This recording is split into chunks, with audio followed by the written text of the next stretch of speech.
I had to put a goofy little song together for Very this cool. today. Woo-hoo. So we're live once again on another Tuesday, and I have a special guest in the house today because we're celebrating something absolutely awesome, which is the 1 year anniversary or birthday of Espresso Plus. And I was thinking in the shower today, John, that it was like, I remember when you were thinking about this and just kind of like saying, I'm thinking about doing this thing. And here it is, a reality, and it exists. And I almost could not imagine LinkedIn without it. So before we get stuck in, just in case there's somebody who doesn't know who you are and what on earth this is all about, can you please just introduce yourself and then we'll get chatting? Sure, I can. Thank you for having me, Gillian. Yes, I'm John Espirian, the relentlessly helpful LinkedIn nerd, and I'm a LinkedIn consultant, and we are here to talk about the premium community that I set up a year ago today called Espresso Plus. So it's a space for people who are solopreneurs or small business owners to get a bit of accountability so that they can improve their online presence. And LinkedIn is a big part of that for me and you and all of us, really. So yeah, it's a day of celebration, and thank you to everyone who's joined me for this journey for the past year. It's been fantastic. I love it. I love it. And it's interesting. I was in the shower today and I was thinking, because that's where I do my best thinking. And I was thinking about how I had put in the post for this live today that you don't have to be a member of Espresso Plus. We'd love you to join, of course, but you don't have to be a member of Espresso Plus to celebrate. And it's kind of like a birthday. You can go to somebody's birthday party and it's not your birthday, but you're there to celebrate. And I think in essence, there's many reasons why all of LinkedIn should be celebrating this with you today, John. And one thing is you have been so helpful to so many people that it's like the more you do on LinkedIn, the more you do. It's like by having the Espresso Plus community, you're teaching people, you're learning what the members need because we're all trying to do LinkedIn better. So that makes you a better LinkedIn teacher. And you have continued to still be the relentlessly helpful LinkedIn nerd to everybody on LinkedIn. It's not like you said, well, I'm done now helping you people. I will never post again. I only do Espresso Plus people. So I think that is really important. And then the second thing is, I was thinking about the ripple effect.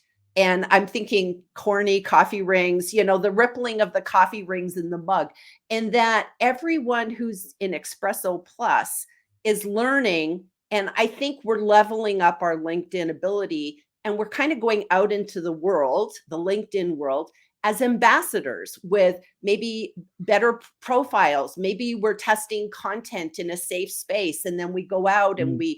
we learn and share that advice with others. So anyways, I just wanted to kind of get that elephant in the room that I think everyone can be here to help you celebrate, and you don't have to be an Espresso Plus person to shake your maracas. No, absolutely. Well, thanks, Gillian. And there's a lot to unpack there, actually. I started this thing because I wanted to give people a safe space. Because having dealt with lots of people on LinkedIn as a consultant, as a copywriter before that, a lot of people are just nervous to put themselves out there. They don't know what to say. They don't want to get on video. They fear of being judged, and it's a scary place because one bad comment can ruin your day, It actually, can. for some people. But if you have a place where everyone's cheerleading each other and it's only a small group of 100 people or 200 people or whatever, you can get emboldened. You can do things that you never thought that you could. And we've got members who've started a podcast, or they've started a video series, or they've suddenly started creating content regularly, and surprise, surprise, they get noticed and they get remembered, and they get preferred, and business leads from that. So that was the main thing that I wanted to do. But more and more I've realized, and I was talking about this in the group the other day, that doing things the ethical way is really, really important to me. Just thinking about why you're taking certain actions and trying to think, what is the right thing to do here? What is the cheats way out? Let's avoid that. Let's not do what all the douche canoes are doing. let's do something good, and if we can all kind of learn that and discuss that together, then you're absolutely right. We can go out there as ambassadors of what good practice looks like. We become the leaders. People start looking to us as the authorities. I think it's really, really powerful. So that was not something I'd really thought about too much before starting the community, but it's like every month I'm thinking about that more, and it's becoming a really important part of the mix, I think. I so agree, and I have to say, John, initially, I joined to have access to you. I've just, you've been my mentor from LinkedIn from, day one, and just I had to be a part of this, so that's why I was a founding member. But I have to say that the cherry on the top was the community and getting to know people Mhm. that I wouldn't necessarily have maybe met in my travels on LinkedIn, and those have formed into great relationships and getting to Mhm. know other people. And one of my favorite things, it's kind of corny, but one of the favorite things I love to see is when people are meeting up in real life, and Absolutely, yeah. that it's like, oh, okay, they came, came to America and they looked up somebody. And it's like those kind of things. So I think sometimes we think about, oh, we just want to work with somebody, but sometimes the community, and I think communities are based upon the leader. So it's an ethical community because you are an ethical person. And I just have to say, put that in. Oh, well, that's very kind. I mean, I suppose that's what draws people in the first instance is, what's the value proposition? Who's leading this thing? But actually, the real strength of the community is those interconnections, those bonds between the members, the things that make people want to stay. So it's like they're coming for the knowledge, but then they're staying for the campfire that you've built, the community aspect. And yeah, I wasn't expecting to see all those selfies from around the world. Like we've had meetups in Germany, in America, in the UK, all over the place that I was never expecting. And a lot of those people wouldn't have met if it weren't for the community. And that's really, really cool. In fact, we're going to have our first in-person proper event in a couple of months' time, which sold out in a Oh, I couple of days. know. So that's happening in the UK. And again, that's not something I'd ever have planned before. But now we've got so many people that it just makes total sense as the evolution of let's actually get in a room together and meet each other. And the long-term dream would be to have like an international grade conference where people Ooh. come and fly in, or we come to America. I don't know how that would work, but it's only year one. Who knows where this thing is going? But it's really, really developing well. Well, come to Vegas. That's all I can say is come to Vegas. Think of all the fun we can have in Las Vegas. So one question I want to ask you, John, is when you form a group like this where it's a specialty on LinkedIn, and I know that the focus is also on your website and online presence and your branding and Mhm. and all that, but specifically as you being the leader, how do you decide, like, how did you decide how much you could continue to do? Because I noticed that you do content on your profile. You have a very strong company page presence as Mhm. well. So how do you focus your attention between running your community but still being part of the greater LinkedIn community? Yeah. Well, I think if we'd completely maxed out the membership, and the membership is limited to 300 slots because I want to do things myself without outsourcing to other people. And I decided that that's the number of people I could service. If we had completely maxed that out, then I probably would be a bit less publicly visible. But we haven't. And I thought, well, rather than disappearing, it would make sense to keep others, aware of what I'm doing. And so the way it's worked out is about two-thirds of my time is spent servicing the members of the community, and about one-third is spent creating content and keeping my public persona going. So it's a two-thirds to one-third split. Is that best practice?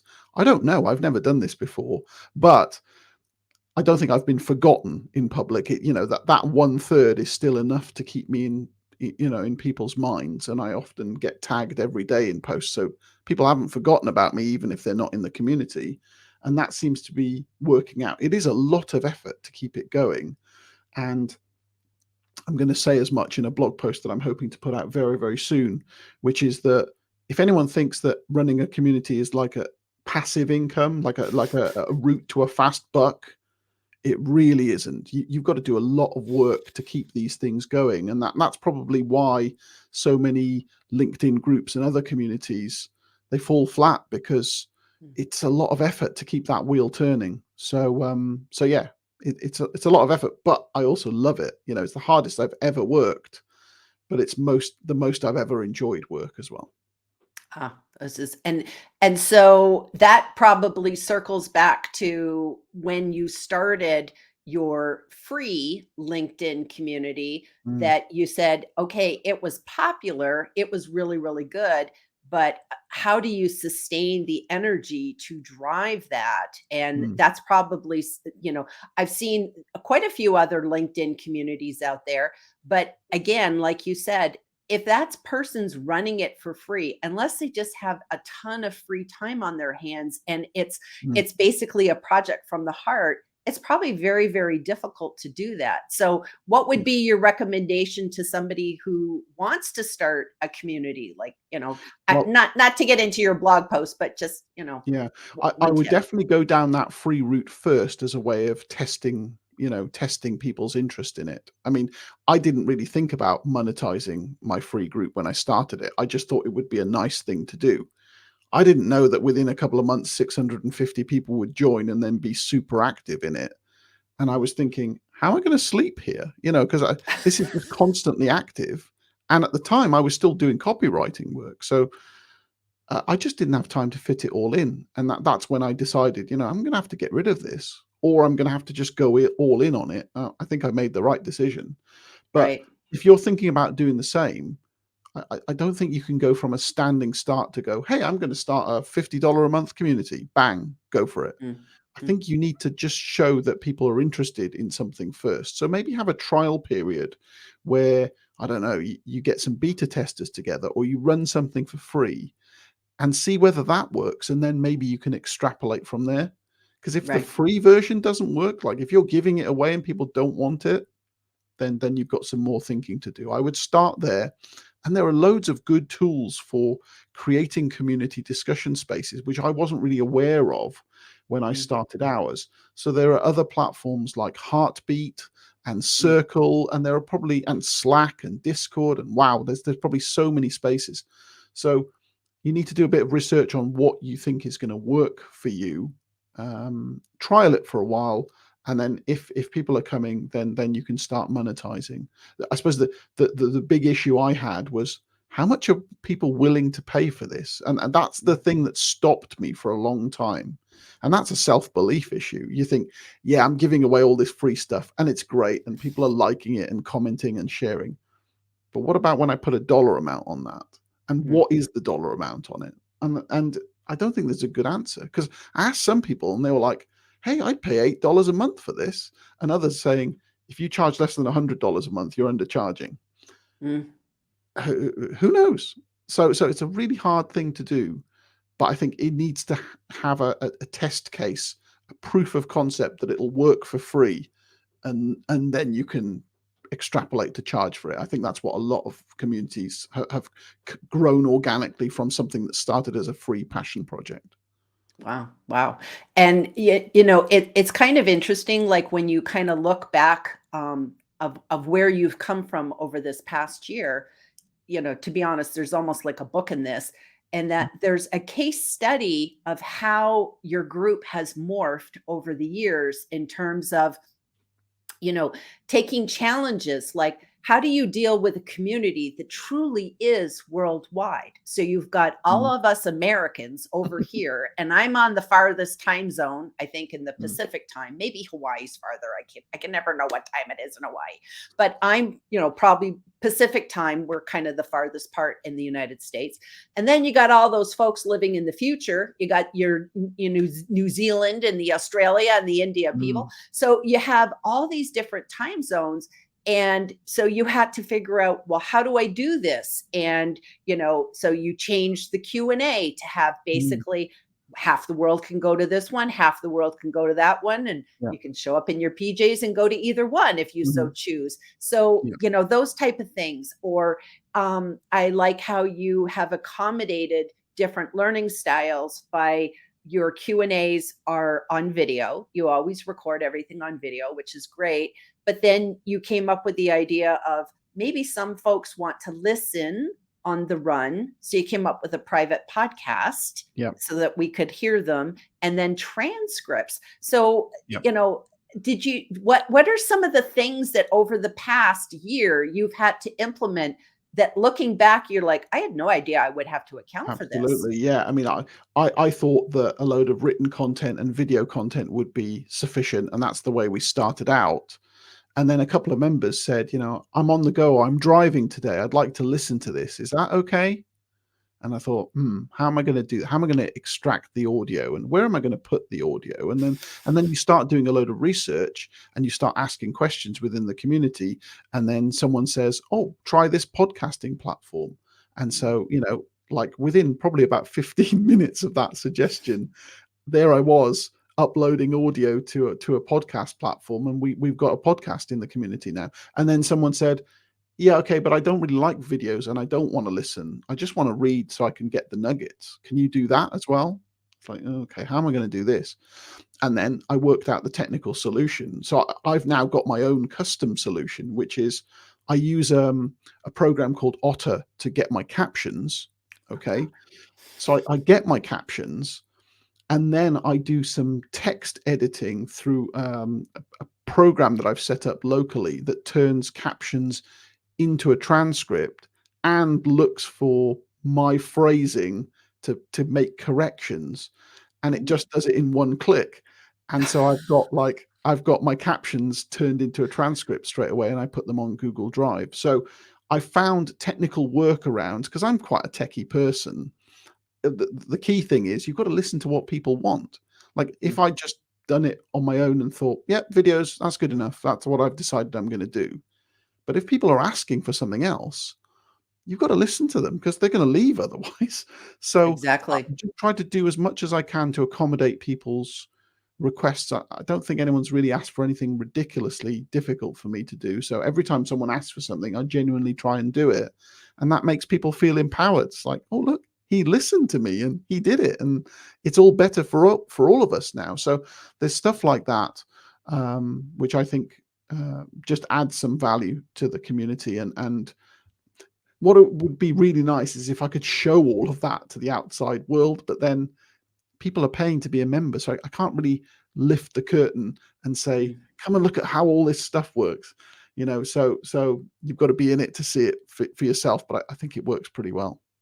Awesome. Awesome. So, speaking of community, I'm going to pop up some of Mhm. our comments here. So, we have the lovely Jeff Young. It's great to see two of LinkedIn's most relentlessly helpful people together again. Thank you. Namaste.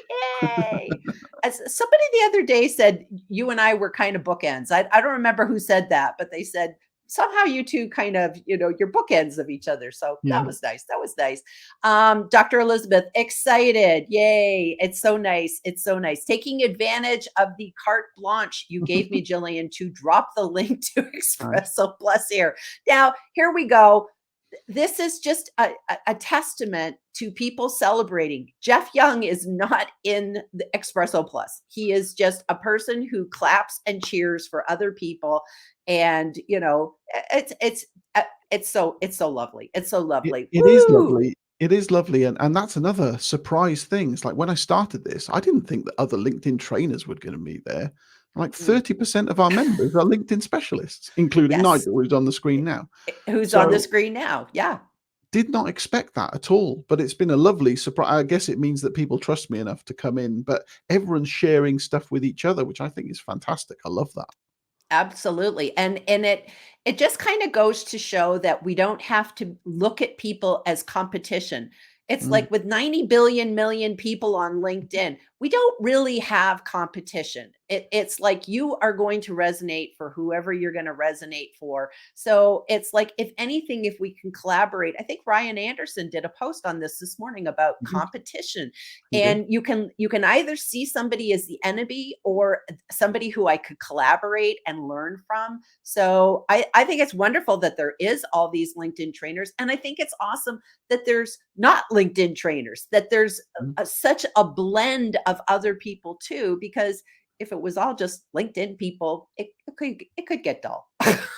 Could get dull. Although with you and your Bitmojis, never dull, never dull. Judith says, "Happy birthday to you." I love it. I love it. Oh, Seb's here. Nice. Joo-hoo. It's like, I don't know what Joo-hoo is, but it sounds fun. It sounds fun. I made it to Gillian Whitney and John Asperian. Rock on, Kevin Turner. And Kevin Turner just we just love Kevin. Kevin is great. Kevin is great. And speaking of love, the lovely Lois is here. Happy Espresso Plus anniversary, John. Yay. I, Nice. I love I Thank you. love I love the team spirit here. And I love on your page that talks about Espresso Plus that you have the Bitmoji friends with Lois all the way through. She's just always cheering you on. Got to It's so include it fun. somehow. That's right. It's all right.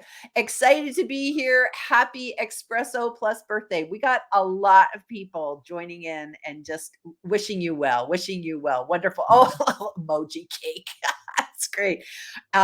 You thought it about a long time. Yeah. And, I and did. I it's did. I true. did. Do you know what? It was just a lack of self-belief for a long time. And there was one day, and I don't know if she's here to confirm this, but it was Kathy York who was Mm, just nudging me via email saying, "When are you going to do this thing?" And then I thought, do you know what? I'm just going to do it today. And I set up that free group that day after that final nudge.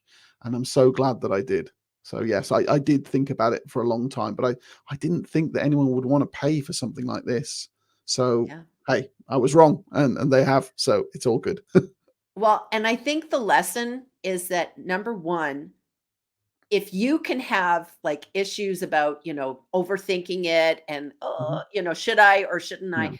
And we all look up to you, John. If you can have issues, Yeah. then we can just say, okay, then I guess it's okay that Yeah. I'm second guessing myself. Yeah. So, Yeah. that's a good takeaway.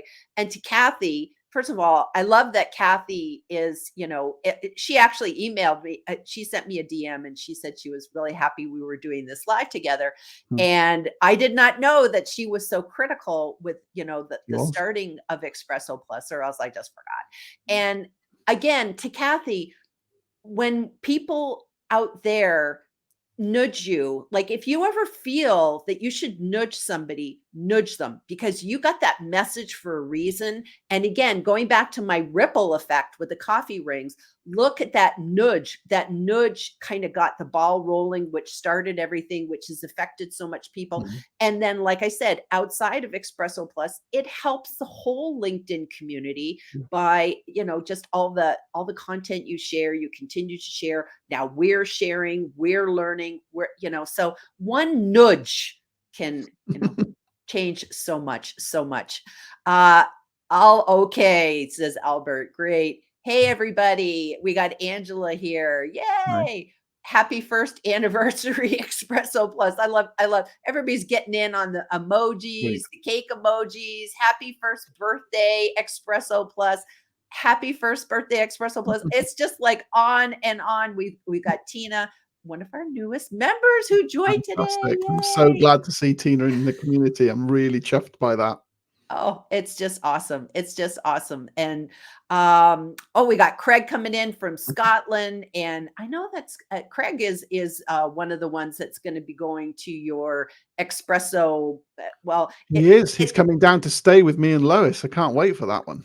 wow, Yeah. wow. So they're coming all the way down from Scotland From even. Scotland. Yeah. So and that's in Bristol. That's It's in in Bristol. Bristol, which is in England. We're in Wales, and Okay. he's coming from Okay. Scotland. So it's, yeah, it's a nice Wow. triangle there. Wow, that's amazing.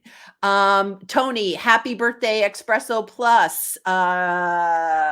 RG's from DK. Okay. Oh, regards, maybe.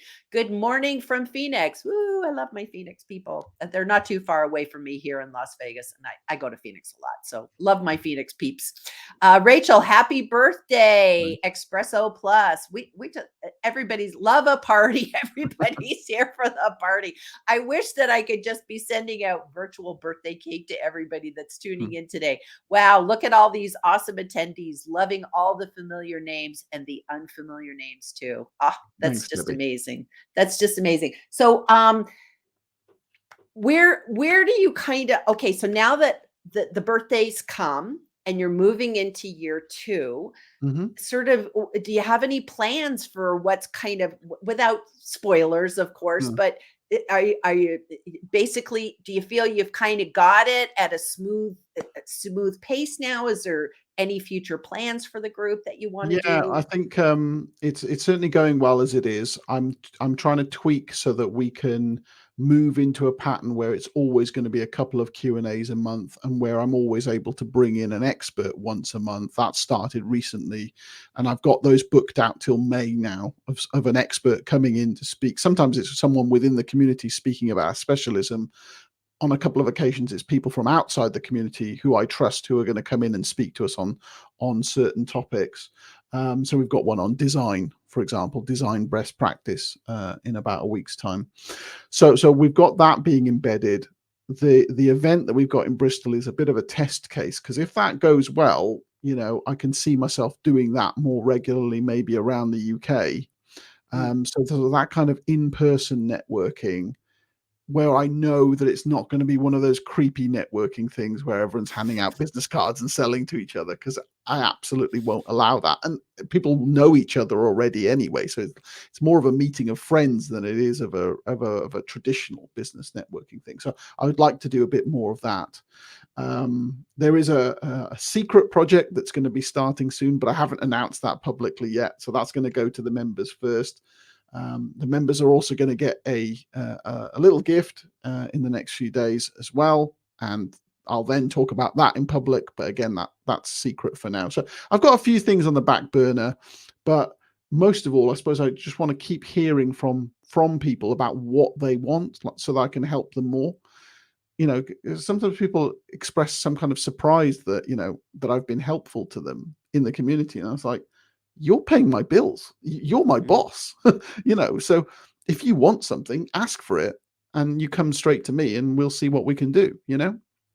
So I love the fact that I'm basically speaking directly to my customers. There's no middleman. It's you and me, and we're all together trying to do something good. So I'm all ears on listening for innovations and ideas on how we can improve things for the benefit of all of us.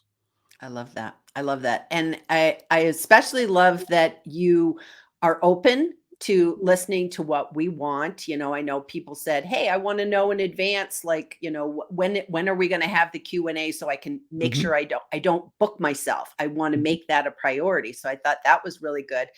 And I loved a couple of days ago you put out a post, and I really like that, because to me it was it complemented your book, which again I always have to put in a plug for your book, because your book changed how I did my business. And so Oh, I thank tell you. people, if there's one book you should read, it really should be Content DNA. It's an excellent book. Thank you. And you're welcome. You're welcome. And one thing that with the post that you put out the other day, you were talking about who Espresso Plus is not good for. And to Mhm. me, that was kind of like going back to your book of the poison portrait, that you Mhm. want to make sure. Sometimes we can say, this is who I should work with, or this is who my group is for, or whatever. But it's more clear when you say who it's not for, and you get a lot of clarity. And I know that when I personally read that post, I was just like, yes, yes. I Mm. nodded yes to Mm. everything. And I really thought about all the people that I've gotten to know. And I said, I think those are the folks that definitely are in this group. People who, Yeah. they want to give, they want to contribute. It would be sad if in your community, if I posted something and, it was only you that ever answered, and as like, Mm. and especially like I know the other day, I actually posted a question and it was about captions, and I was having some problems with my mobile, I wanted to know, is this just me? Is something going Yeah. on with just me? And there were people in the community. I don't even know if you were awake yet because, I was posting American time, and people were hopping in, giving suggestions. Have you done this? I've got an Android, da da da da, all these different things. And it was actually somebody in the community who is not a video person that was able to answer my question. I got it. And, that was a fabulous place that back and forth I could do that in a small community. So Yeah. that was very, very helpful to me. So Awesome. the Thank the you. people are important. Oh, Okay, so we've reached our 30 minutes, John. okay. So would you like to just kind of leave us with some sage advice, words of wisdoms before we go today? Well, I just wanted to just pick up on that thing that you've just talked about the post saying who you're not for. This is something I learned from a really smart American marketer called Doug Kessler. He's a real foul mouth, but such a nice guy and very, very intelligent. And he told me once, marketing is like a magnet. You've got to attract and you've got to repel. Mm, And if you don't do that, you're leaving some value on the table. So you've got to be clear and differentiated in who you're not for, as well as who you are for. And people don't talk about, well, who you're not for very often, but they ought to, because it's a good signal for the people who you are for, because they'll go, I'm not like that. Maybe this is my place. But also, it just avoids headaches because you get rid of the people who think, I'm going to join an engagement pod. No, you're not. mm, Not with me. And I'm telling mm, you as much, or, I'm going to be able to sell to all of these people. No chance. That ain't happening. So I would advise everyone, think about who you're not for and put that out into the world, and you might then attract more of the people that you really are for. mm. That's great. That's a great challenge. We need to all be doing that. That's amazing. That's amazing. Well, thank you for coming on the show today, John. Again, happy birthday to Espresso Plus. Very honored to have you here on the actual day, and wishing you all the best moving forward. And hopefully, we'll be here back next year celebrating number two. I would love to be. Thank you so much for having me, Gillian. It's been a real pleasure. Okay. Awesome. Awesome. Okay. Bye, everybody. We will see you next week.